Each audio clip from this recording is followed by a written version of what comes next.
Hi, this is Vani Shukla. Welcome to Garden and Nature Southwest. If you're thinking to start collecting rainwater, or if you already have an existing system but you are thinking of doing something different or trying to expand it, then I hope this episode will be helpful to you.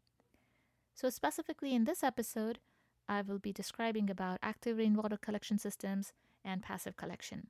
By active system, I mean you are setting up some sort of a system involving containers. By passive, you're just making some changes in your landscape.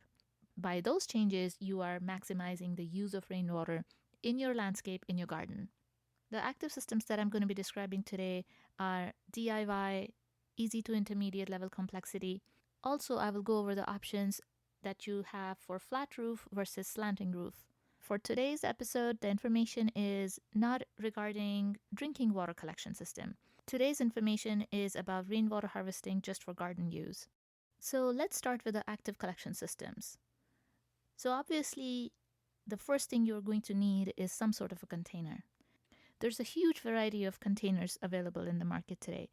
The most commonly used and the popular ones are plastic containers because of the price, because of the various designs, and different sizes. So with plastic, you are able to find smaller containers all the way to thousands of gallons of capacity. There are some concerns that one may have with plastic. Obviously, the environmental concerns and also plastic chemicals leaching in water, especially when plastic is exposed to hot weather in our southwest area. These are all valid concerns, and of course, one has to find their own balance and navigate through this. But as far as the availability, the plastic containers are the most widely and easily available. In metal containers, there are galvanized metal and also stainless steel. Metal containers overall are more expensive than the plastic containers. Now, among the metal containers, stainless steel is more expensive than galvanized. Now, something to take note of is that if you're avoiding the plastic containers because of the concern about plastic chemicals leaching in the water, then that concern is not completely taken care of with the galvanized one, because with the galvanized containers, there's still a lining of plastic inside that metal container. And the reason they do it is because galvanized containers over time, over a number of years, they are still prone to rusting and corroding. And then that corroded, rusted metal will leach into your water. So to prevent that from happening, these containers are lined with a plastic lining. However, the advantage of a galvanized metal container is that for environmental concerns, if you are trying to avoid as much as possible large amount of plastics, then this can be a good choice. At the same time, it is not as expensive as the stainless steel one. And as far as the durability, it lasts for decades. That is true for all metal containers, although the stainless steel ones are even more durable. Now, the stainless steel one, if it's a good company, it's a well-made container, then they may not have to use an inside plastic liner. The stainless steel, however, are quite expensive. They may not be available in your local area depending on where you live. You may have to get it transported from somewhere else, so that is additional cost of transportation. However, if after weighing your pros and cons, if you go with stainless steel, then this is definitely a choice that would last lifetime. It is very durable and no concerns about corroding, rusting, especially if it's well made. Now, there are a couple of other options for material. One is ceramic and another is wood. These two options are not so easily available, and you may have to look online for the wooden container, but ceramic, you may have to do it yourself. You're looking at making the container out of a large planter, the largest you can find and transport from the nursery easily. You are going to be blocking the drainage hole at the bottom, and then you're going to be drilling a hole and putting a faucet at the lower part of the container. And then, of course, at the top, you're going to have to arrange to find the lid and a screen, a bug screen. The lid should have a hole through which the water is going to pour into the container. And that is why it is important to have a screen to prevent the bugs from coming in. But one of the major limiting factor is the container capacity. So you're probably limited to maybe 50 gallons, probably not more than that, because anything larger than that, it gets really heavy for it to be transported to your property. And then if it's going to work or not work, is it going to leak? So You don't want to try with a very, very heavy container and then find out that it is not working. So if you're looking to start a very small system, then ceramic might be an option where you're looking at definitely less than 50 gallons. As far as the wooden, there are these wooden whiskey barrels, oak barrels that you may find online. However, again, it is not so easily available. And it is also, again, for smaller systems where you are looking at 50 to 100 gallons. You may be able to connect any kind of container you choose, whether it's small or large. Any containers you choose, you will be able to connect them to more containers in future if you want to expand the system. So that's always an option. So with that, you can start small and then gradually expand and add more containers as you get more experience. Whichever type of container you choose, there are some important things to keep in mind. One is, of course, the bug screen should be there on the top on each container. You do not want a mosquito infestation in your garden. So that's one, but it's easy and it's easily doable yourself, but most of the containers themselves come with bug screen. Another very important thing to remember when trying to look for a container is that you want the container to fit in your garden design. Maybe you have a place in your landscape where it's not going to be visible. Maybe it's inside a shed. Maybe it's hidden from the main view. And in that case, it may not matter how it looks. Or if you have it in an area where you can grow something over it, let's say a vine or other plants around it, which will cover most of it, then also the looks of the container may not be of that much importance. Now, if you do not have any such space where the container is going to be hidden or not in plain view, then definitely settle for something that you're going to be okay with as far as the design of the container and how it's going to fit in your garden. Plan ahead of time before setting up the system how it's going to look in your garden design, because you don't want to set up a system, go through all the effort, and then 2-3 years down the road you realize that it looks like an eyesore. So the second thing you want to take into account when choosing the size is if you're going for a bigger size, you're planning to go with 500 gallon, 1000 gallons, or even larger, then definitely do not forget about how it is going to come into your yard. The access that you have around your house, is it okay for the larger size? That is definitely something to take into account when you're ordering your large container size. For the placement of the container, again, you're going to be planning ahead, looking at which part of the house gets more sun. If it's the west side of the house or the south side of the house, and you can avoid putting the containers there, you can either use the east or the north, because the west side and the south side are the hottest. And so your container is going to be exposed to hot sun all day. Versus if it's the north side or the east side, less exposure to sun and heat. These are, again, not very hard and fast rules. If the only space you have is the south side or the west side, that's perfectly okay. There are so many other things you can do later on to help keep the container cool. Another thing for placement is the preparation of the ground. If it's a small container, less than 100 gallons, it should not be a big issue, but you still want the ground where you're going to place the container, the ground should be stable, leveled, and it should be well compacted. It should not be loose, soft soil, because then your container is going to be not leveled after some time. Now, when it comes to larger container sizes, what's preferable is that you prepare a concrete base.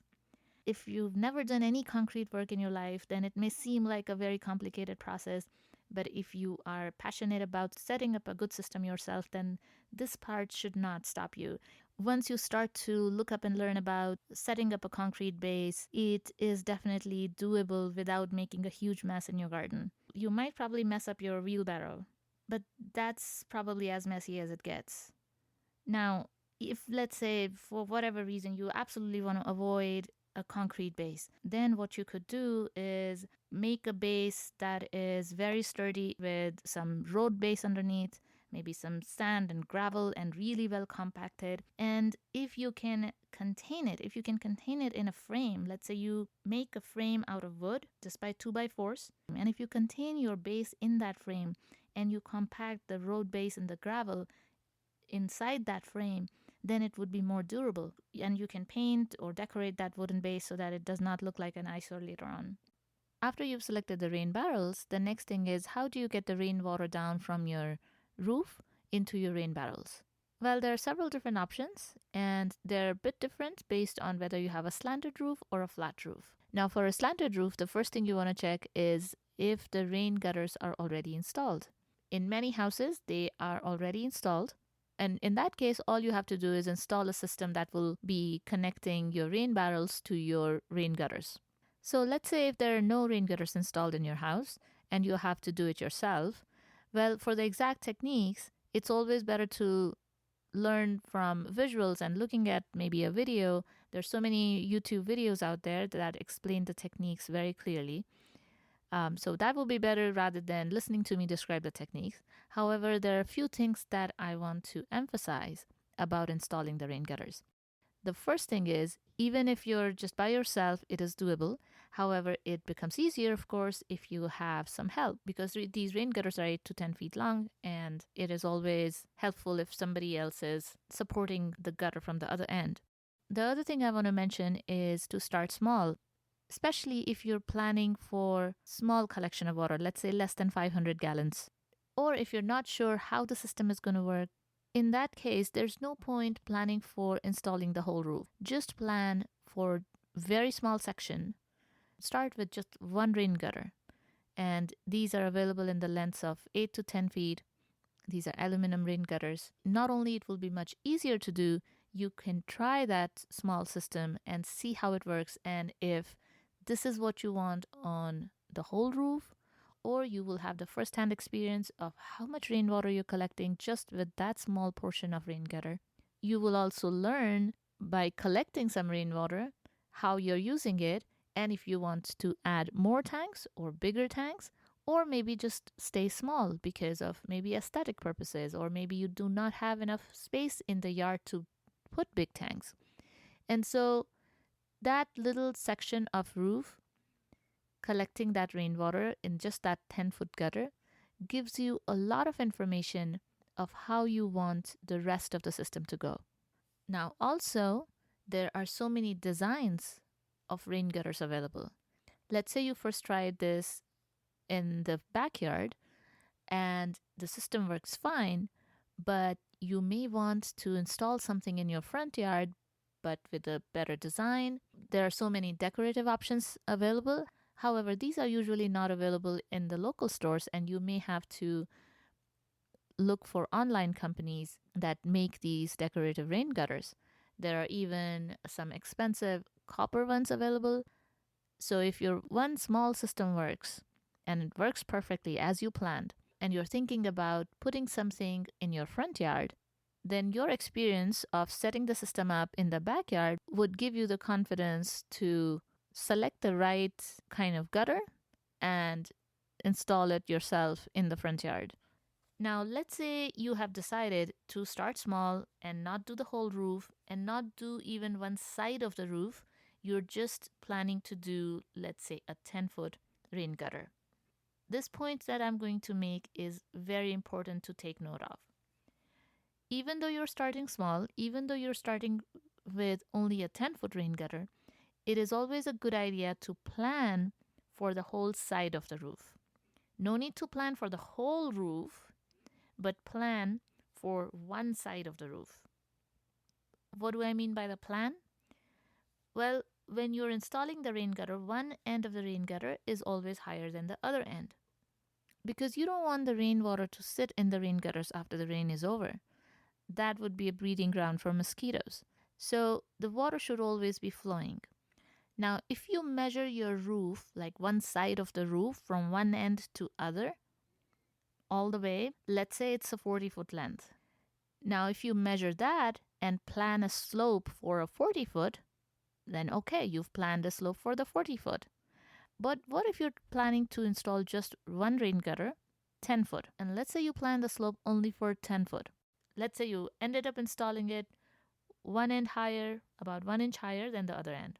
The system works fine, you're happy with it, and after a few weeks, you decide to add another rain gutter.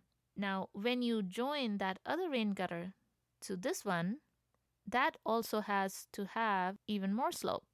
Your total slope is going to be even steeper. So now as you add the third one and the fourth one for the 40-foot side of your roof, the slope is going to be really steep, very awkward looking rain gutter. So for that reason, it's best to plan and mark the whole slope, the slope for the whole 40-foot length, even though you're installing only 10 foot.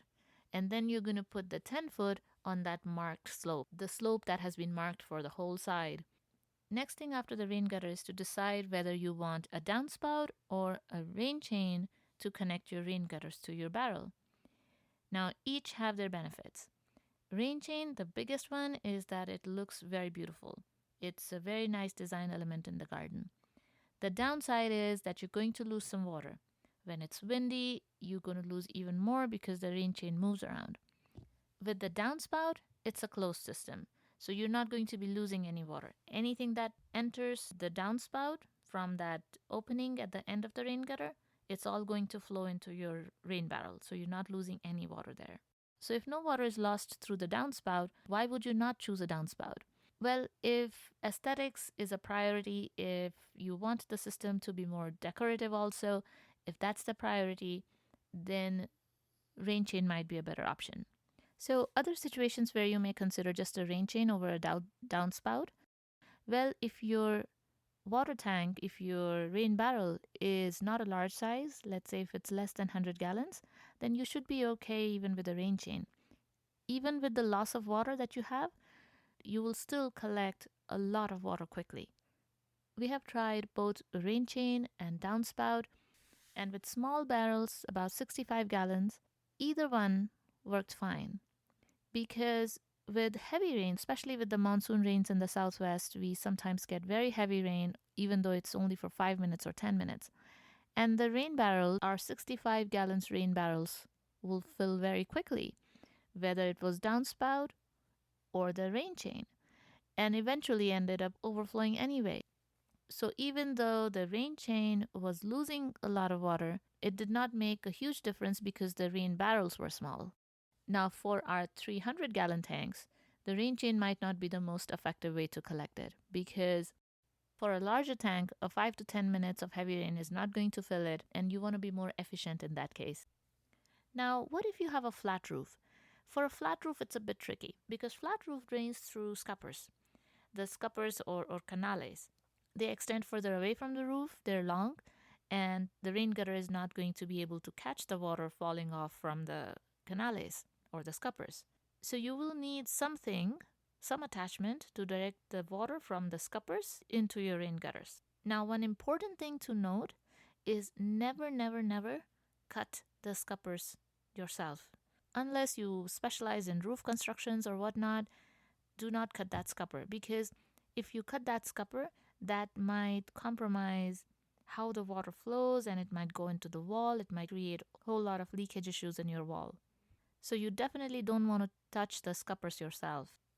So if it is not safe to cut the scuppers yourself, then there are two options. One is to get the professionals to help you with putting an attachment. The other is a DIY option. So let me first describe the first option that you can get done professionally. That is basically installation of scupper boxes, or they are also called collection boxes or leader heads. So these scupper boxes you may have seen in large flat roof buildings, libraries, or big offices. If you haven't, then just make a note when you're driving around, just see these large buildings. A lot of times they will have these boxes attached at the side just below the roof, and at the bottom of the boxes is the downspout attached, which takes the water down to the ground. So these boxes are what you want to get installed through the professionals. So the other one, the DIY option, is not as great as the professionally done scupper box, but it still works well. In our first house, we had a slanted roof, and we found that the process was a bit easier because of the easy availability of the gutter system. However, when we moved to our current house, we had flat roof and scuppers, and it was a challenge to find an attachment that would attach to the scupper. So during all this research is when we found out how it is definitely not a good idea to cut those scuppers yourselves. So the attachment that we were able to find is called canale catchers. It attaches at the end of the scupper. You don't have to cut the scupper. You just screw that canale catcher at the end of the scupper. It's an Albuquerque or Santa Fe based company. I will leave the link in the show notes. And this canale catcher has a opening where the downspout would attach. So even though the canale catcher is not a completely closed system as a scupper box is, but it still collects good amount of water. We have 2 tanks of 300 gallons each, and we have been able to collect water efficiently through these canale catchers, even though some water is lost during the heavy rains from the sides of the canale catcher.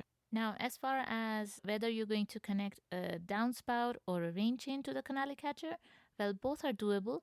But one of the things that the canale catcher site also mentions is that if the rain chain in winter gets loaded with frozen ice, then it may get too heavy and pull on the canale catcher and your scupper. So that might be a bit damaging to your canale as well as the canale catcher. If you don't have a very high roof, then it is quite easy to take a rain chain off. But the key is to remember to take it off. If you forget it and the rain freezes at night, then you might wake up finding a damaged canale or a canale catcher, and that's not going to be good. So I guess with the canale catcher and the flat roof scuppers, a downspout is always a better option, unless you have just one spot that you absolutely want that rain chain. In that case, I don't know, put a reminder or alarm or something in your phone to remind you to take that rain chain off in case of a winter rain. Now, the rainwater harvesting doesn't always have to be in containers. You can harvest rainwater right on the site near the plants where it's needed. And this is what I mean by passive harvesting of the rainwater. Basically, you're making some changes in the surface of the ground, which allows the water to sit on the ground for longer and it has time to absorb in the soil. Now, what happens is when a house is built, the surface of the ground is flat and smooth, and then there's a slope that is towards the street so that the water does not sit on the property and it can easily flow out onto the street to avoid any damage to your foundation.